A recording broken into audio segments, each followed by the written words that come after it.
Play பாய்னு நினச்சிட்டு இருந்த இவன் நம்மளுக்கு பாஸா அப்படின்ற மாதிரி ஹீரோயின் அதிர்ச்சியாக பார்க்குற ஒரு சைனீஸ் சீரீஸ் தான் நான் இன்னைக்கு உங்களுக்கு தமிழ் டப்பில் எடுத்துகிட்டு வந்திருக்கேன். இந்த சீரீஸோட பிளாட் என்னன்றதை ஃபர்ஸ்ட்டு சொல்லிடுறேன். அதுக்கு முன்னாடி நீங்கள் நம்ம சேனலுக்கு மறக்காமல் சப்ஸ்கிரைப் பண்ணிடுங்க. இங்கே நம்ம ஹீரோயின் ஒரு லாயராக இருக்காங்க. ஒரு கிளைண்ட்டை பார்க்குறக்காண்டி ஒரு ரெஸ்டாரண்ட்டுக்கு வந்திருக்காங்க. அதே ரெஸ்டாரண்ட்டுக்கு நம்ம ஹீரோவும் வந்திருக்காரு. ஹீரோவை பார்க்குற ஹீரோயின் ஜட்ஜ் பண்ண ஆரம்பிச்சிடுறாங்க. ஃபர்ஸ்ட் டைமே அவரை பார்த்த உடனே இவன் பயங்கரமான ஆளாக இருப்பான் போல், நல்ல காசு வச்சுருக்கான், ஆன்டிங்லாம் கரெக்ட் பண்ணுற ப்ளே பாய் போல் அப்படின்னு நினச்சிடுறாங்க. சரி நம்ம புது கம்பெனிக்கு பக்கத்தில் இருக்க புது வீட்டுக்கு போயிடலாம் அப்படின்னு சொல்லிட்டு அன்னைக்கு ஈவினிங் அந்த வீட்டுக்கு போகிறாங்க. போனால் அந்த வீட்டுக்குள்ளே இவனும் நுழையிறான். என்னடா இவனும் நம்ம வீட்டுக்குள்ளே நுழையிறான், யாரா அவன் அப்படின்னு சொல்லிட்டு நம்ம ஹீரோயின் செம்ம கடுப்பாக்கி சண்டை போடுறாங்க. என்ன இங்கே ஒரு பிரச்சனை அப்படின்னா, வீட்டை வாடகைக்கு விட்டவன் 2 பேர்ட்டையும் போய் சொல்லி வாடகைக்கு விட்டுட்டு போயிட்டான். இப்போ ஓனர் எங்கே இருக்கான்னு கண்டுபிடிக்க முடியல, வீடை யார் வச்சுக்கிறதுன்னு உங்களுக்கு தெரியல. அதனால ஷேரிங்ல அந்த வீட்டில் 2 பேர் இருக்காங்க.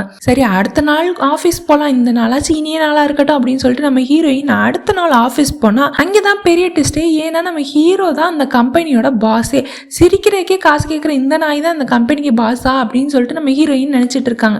இதுதான்டா கரெக்டான சமயம், இவ்வளோ எப்படியாச்சும் இங்கே பழி வாங்கி வீட்டை விட்டு துரத்திடணும்னு சொல்லிட்டு கம்பெனியில் இருக்க எல்லா வேலையும், காஃபி போடுறதுலேருந்து துடைக்கிற வரைக்கும் எல்லா வேலையும் நம்ம ஹீரோயின்கிட்ட கொடுத்து நம்ம ஹீரோ எப்படியெல்லாம் பழி வாங்க முடியுமோ அப்படிலாம் பழி வாங்குறான். ஆனால் நம்ம ஹீரோயின் விடாமுயற்சி விஸ்வரூப வெற்றின்னு சொல்லி எல்லா வேலையும் பார்த்துட்டு இருக்காங்க. ஒரு பாயிண்ட் ஆஃப் டைமில் 2 பேருக்கும் லவ் வர ஆரம்பிச்சிருது. இந்த லவ் வந்த பிறகு நம்ம ஹீரோ சிரிக்கிறதுக்கே காசு கேட்டுட்டு இருந்தாலும் நம்ம ஹீரோயின் மேலே ரொம்ப பொசசிவாக ஆகுறாரு. அதுக்கப்புறம் என்னெல்லாம் நடக்குது அப்படின்றத ரொம்ப காமெடியாகவும் இன்ட்ரெஸ்டிங்காகவும் இந்த சீரீஸில் சொல்லியிருக்காங்க. பொசசிவாக இருக்க நம்ம ஹீரோ பண்ணுற கிரிஞ்செல்லாம் பார்த்தீங்கன்னா வேற லெவலில் இருக்குது. 36 எபிசோடு இருக்குது. இந்த சீரீஸ் MX பிளேயரில் அவைலபிளாக இருக்குது. ஒவ்வொரு எபிசோடும் 45 நிமிஷம் இருக்குது. பட் போர் அடிக்காது, கண்டிப்பாக ட்ரை பண்ணி பாருங்கள். புதுசான கதையா அப்படின்லாம் கேட்டிங்கன்னா கிடையவே கிடையாது, ஆல்ரெடி இருக்கிற பழைய கதை தான். பட் போர் அடிக்காமல் ரொம்ப நீட்டாக பர்ஃபெக்டாக சொல்லியிருக்காங்க. ட்ரை பண்ணி பார்த்துட்டு எப்படி இருந்துச்சு அப்படின்றத கமெண்ட் செக்ஷனில் மறக்காமல் சொல்லுங்கள்.